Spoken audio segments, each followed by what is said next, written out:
How's it going, guys? I'm CTM Amygdala, and welcome back to another Call of Duty Black Ops Cold War and Warzone video.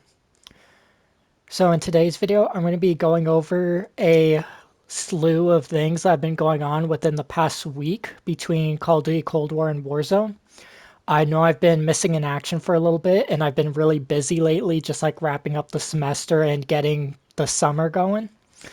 So I'm going to kind of do a overall of everything that's been happening.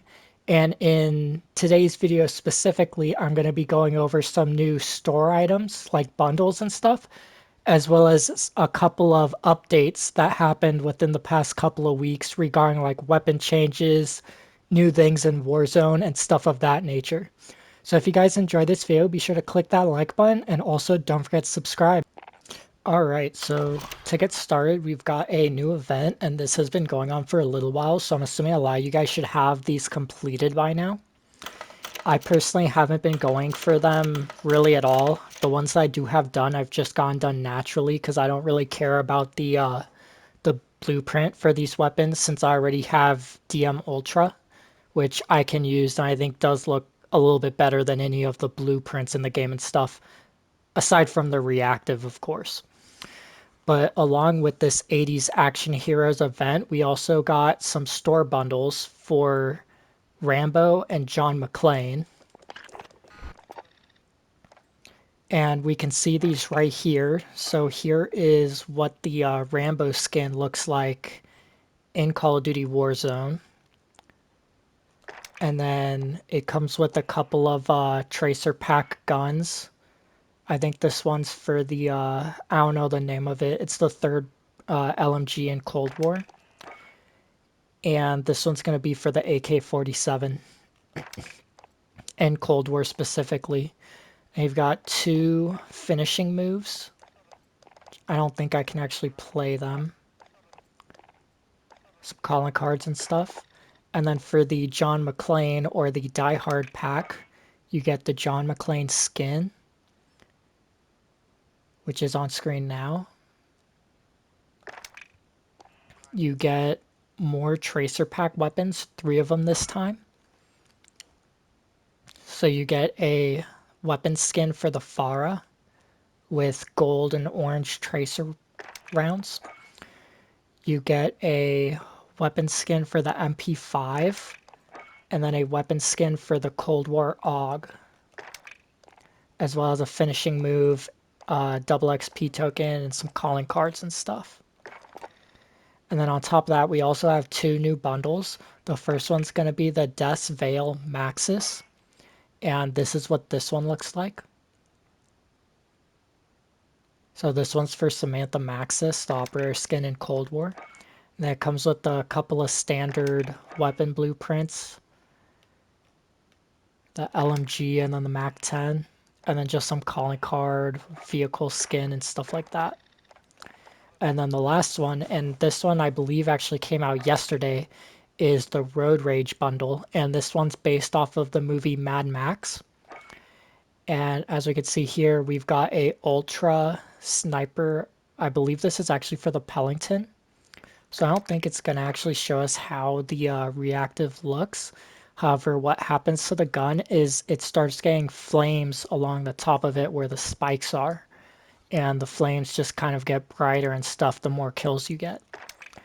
And then we've also got a new AK-74U variant. The Stitch skin. And these always take a little bit longer to load, but this is what he looks like. The pocket knife and stuff. Got a new vehicle skin. And some emblems and calling cards. So as of this last Thursday or 2 days ago, from the time this video is going live, we received a new update that had some patch notes for like weapons and stuff, which I'm going to go to in a little bit. However, we also got a big change for solos in Warzone. And as you can see, I'm kind of going around and pinging all the trucks. And this is because what they did was they significantly reduced the amount of trucks that spawn in solo matches. So before, there were a potential of 16 to 20 trucks spawning every round, which is why there were so many trucks late game and it was becoming a pretty big problem. Whereas now, as you can see, I'm looking around the map, they've reduced it to a static 5 every single match. So there will no longer be trucks roaming around just endlessly in the end game, because there will only be 5 the whole entire match. It's going to be a lot less likely that these trucks will actually make it to the end game, as people will be blowing them up or people will be using them and then like getting killed and stuff. And some of them might not even be touched, and they just won't come in because it'll be in the smoke. So this is definitely a really big change that's really going to change how people transport around the map. And it's also going to change the end game, because before a lot of people were just driving around trucks, whereas now there's going to be only 5 people max in vehicles. Usually I'm assuming there's probably just going to be none. So that's one of the major changes for this update, is trucks are now nerfed and there's only 5 per game. Now I decided to land at a new tower in downtown, and this is based off of the Die Hard movie. And I didn't really get a very good walkthrough of the building because I died like right up ahead here. And then after that I've got some gameplay of a different match that I'm in where I'm not in the tower, and I found that this is a very, very extreme hot drop. Usually when I go here, I've only actually won the place once, but usually when I'm spectating the person that killed me, like 95% of the time they walk out with at least 7 or 8 kills, sometimes more. You can easily walk out of here with double digits if you're good at the game. So I'm thinking I might do another video upcoming this week where I just kind of do a full walkthrough of the new tower and just kind of explain everything that's in there and what you can do with it, because there are a lot of things that are really good. However, now I'm going to move more into the weapon changes that have came within the last update.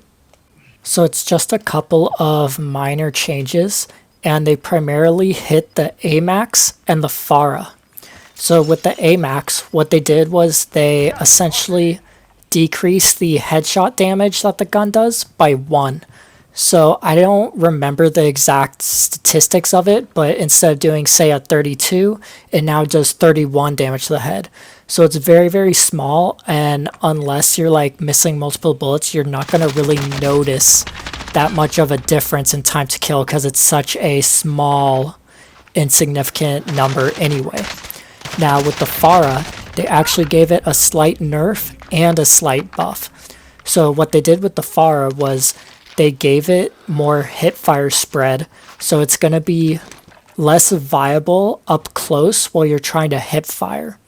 And so they're trying to make it more of a long range option rather than something that's very good up close, because in the previous nerfs they really like did away with its like strafe speed and stuff and how attachments work on it, and now they're hitting its hipfire ability.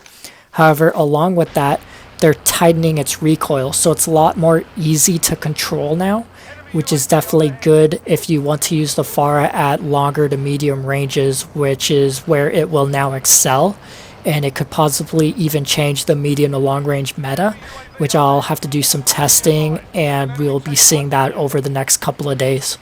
So I was also surprised to see this was the first game on today where I actually made it to late game, and as you can see here, I ended up finding a truck when there were about 15 players left, so I decided to take it into the final circle with me, and I guess another player did the same. So even though there's only 5 trucks per game, people are still taking them into those final circles, so you might not really even see a difference, and there might still be a lot of people in trucks in the final circle.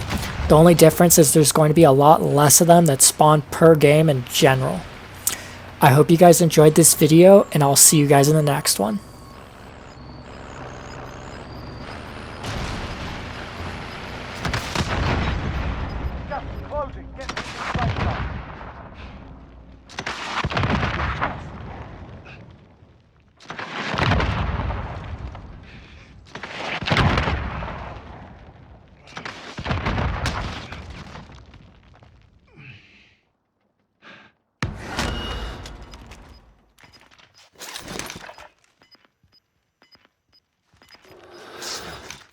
It's nothing.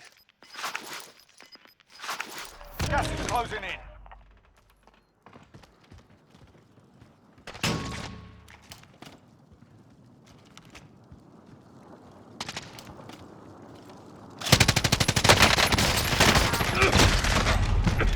You got 1 of 10 remaining. The enemy took that one, but we'll be back to finish the job.